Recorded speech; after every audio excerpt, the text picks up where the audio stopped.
For at få strøm på vognen, der er vi lige nødt til at tænde her. Lige sætte den på on. Og vandet skal vi have med også, så den sætter vi lige på on også. Så kan vi bagefter her tænde for lyset i vognen. Så er der lys, og det kan man så bestemme, hvor man vil have lyset henne.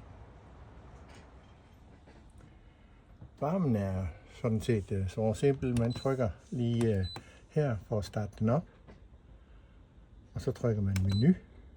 Så kommer man ind, og så siger man gas on. Så starter fyret helt automatisk. Så kan man stille den på temperaturen her, hvor meget man vil have herinde. Nu står den på 22 grader, og ellers kan man bare stille den op eller ned, alt efter hvad man har behov for.